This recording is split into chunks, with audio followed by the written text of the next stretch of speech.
Welcome to worship at First Presbyterian Church in Conrad, Montana on this Sunday, May 10th, 2020, or whatever day you join us for the worship sequence. If you haven't had a chance to do the prayer of preparation for worship, I invite you to do that now and to pause your video as you do so.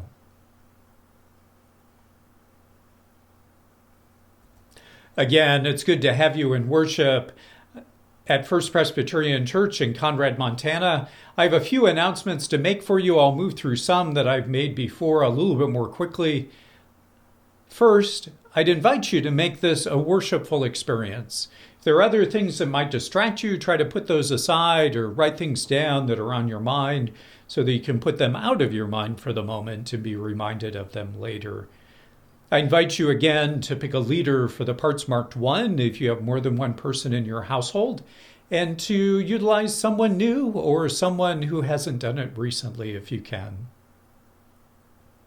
I want to thank all who have provided offerings during this time. Thank you for bringing those in, dropping them off, sending them through the mail. I'd invite you also, as you experience challenge, to let us know. This might be financial, this might be due to illness or through other sources, but please let us know so we can walk alongside you during this time. We have had somebody contact us as well who is offering ground beef for those who might be in need.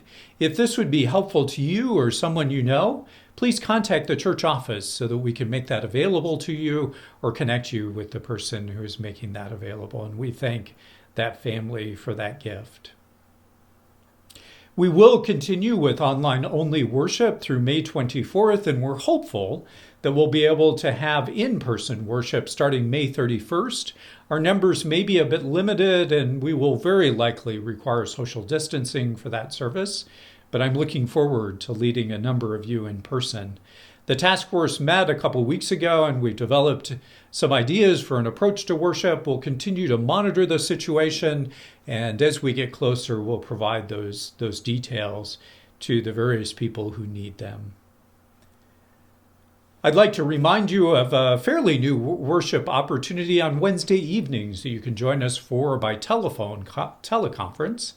That's on Wednesdays at 7:30 p.m. The details are on your screen as well as on the webpage. We're utilizing the Daily Prayer app from the PCUSA with the icon that's shown on your screen. That app costs $2.99. I'd invite you to join us. If you can't join at that time, I'd invite you otherwise to go ahead and use that app to lead you through devotions weekly or even daily. The app that our denomination has provided has readings and prayer and liturgy for every day of the week, including even 4 times each day. You certainly don't need to do it that frequently, but it is a great resource to guide your devotional time. We will spend about 15 to 20 minutes in prayer and in reading of scripture and other items, and that'll be followed by a time of open discussion or fellowship that we'll have by that conference call. When we meet again for worship in person, we will likely need to wear masks. If you have extra cloth masks or would like to make some cloth masks, we would welcome those at the church. Please drop them off if you have them or would be willing to make them. We intend to make those available to individuals who might forget them or might not have one yet, and then we'll send them with those individuals so that they have them throughout their week. I'd invite you now to do the call to worship as printed in your bulletin.